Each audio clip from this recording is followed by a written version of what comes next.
J'exerce le métier de garde du corps depuis plusieurs années. Je travaille souvent à Cannes par rapport à mon travail. J'escorte des diplomates, des gens du showbiz. Je travaille aussi beaucoup sur Paris, sur l'étranger. Je travaille avec des gens assez importants. Un combattant moderne aujourd'hui doit être complet. Il doit être puissant, il doit être rapide, il doit être explosif. Il faut être affûté. Donc c'est pas que de la technique, c'est aussi du travail de condition physique, avoir du cardio. Je m'entraîne 3 heures par jour. Je fais à peu près 2 heures de penchak par jour, plus 1 heure de condition physique et de musculation. Vraiment une passion. Donc ça me dérange pas d'aller m'entraîner. Alors on va travailler sur un coup de poing revers. Ok, donc je suis là, ici. Donc tout le monde connaît ça. Ici. Et on revient. Là on va varier. On va monter un peu les jambes. 1, ici, le menton. Je vais rentrer dans la gorge, un coup de tibia et j'enchaîne le coude. Ok, donc je suis là, ici, et j'envoie. Je contracte. Ok, tout de suite, je travaille avec mes hanches, ici, et ça rentre. J'ai commencé les arts martiaux à l'âge de 4 ans. Donc j'ai commencé par du judo, parce qu'à l'époque on n'avait pas le choix. Ensuite j'ai fait du karaté, ensuite j'ai fait beaucoup de boxe pied-point pendant des années. Et à la suite de ça, je suis tombé sur un stage de penchak et c'est là que j'ai eu le déclic. La première fois que j'ai rencontré Franck, c'était à Paris. Moi, je pratiquais un autre style de penchak à l'époque. Et en regardant sur internet les vidéos, quand j'ai vu Franck, ses démos, j'étais très attiré par son style. En fait, à la base, c'était pas forcément pour enseigner, je voulais juste rencontrer Franck et m'entraîner avec lui. Hugo, quand il est arrivé sur Paris, il était assez sûr de lui, il avait faim. Je voyais en ce garçon, c'était un gamin à l'époque, qu'il avait faim.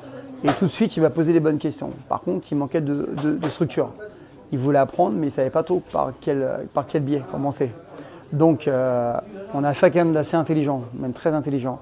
Et je lui ai dit, voilà, si tu veux progresser très rapidement, il faut que tu fasses comme ça, comme ça, comme ça. Particularité, c'est un garçon qui écoute. Quand j'ai dit à Hugo, tu commences par A et tu vas à Z et tu passes par tel passage, ben, il est passé de A, il est passé par B, par C, par D. Il n'a pas sauté les étapes.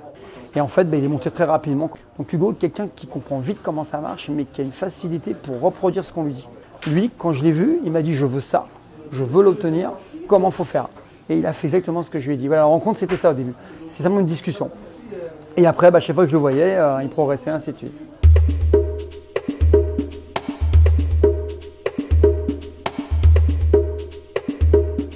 Bon, il faut être honnête, il a des capacités physiques, on va dire, un peu hors du commun. Il est explosif, il travaille en fibre rapide. Et quand je le vois travailler, effectivement, je me vois quelques années, même pas mal d'années en arrière, où il y a vraiment une notion de capacité de passer de 0 à 100.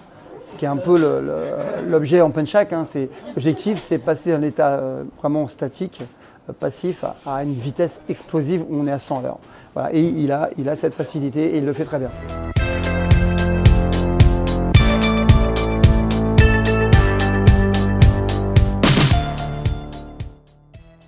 La méthode que j'apprends à mes élèves, je l'ai appliquée sur le terrain. Donc c'est du vécu que je leur donne.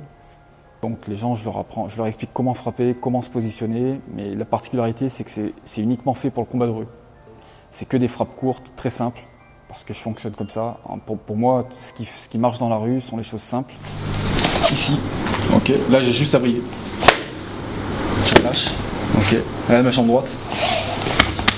J'envoie 2 frappes, pointe, ici, coup de genou. Je m'intéresse à tout, ensuite je compose et je teste. Tout ce que je fais, je teste. Je pense que parfois on n'a pas le choix, malheureusement. Donc éviter le conflit, oui, dans la mesure du possible.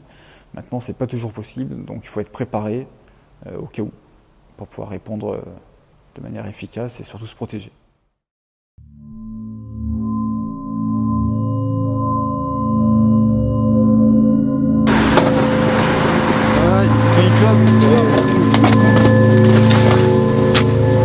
Alors, situation classique de rue, donc je viens de finir de raccrocher dans la cabine téléphonique, je me retourne et je vois un individu qui a l'air menaçant qui s'approche de moi.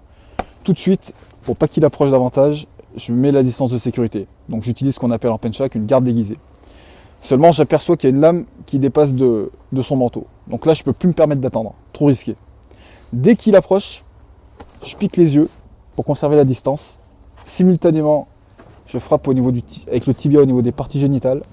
Et pour terminer le travail, j'enclenche un crochet avec toute la rotation du corps pour être puissant.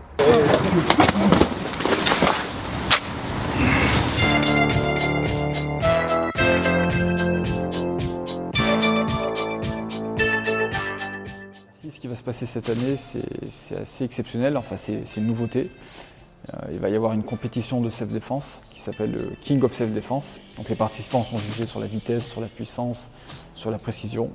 Et c'est de la démonstration avec Rod, mon partenaire. On a préparé un show qui s'annonce plutôt pas mal. Donc moi je conseille vraiment à tout le monde de venir à Bercy parce qu'on va faire un super spectacle. Et Bercy c'est l'occasion de voir un petit peu tous les arts martiaux et de trouver peut-être l'art qui correspond à la personne qui se cherche ou autre. Bercy, c'est le 15 février à 20h.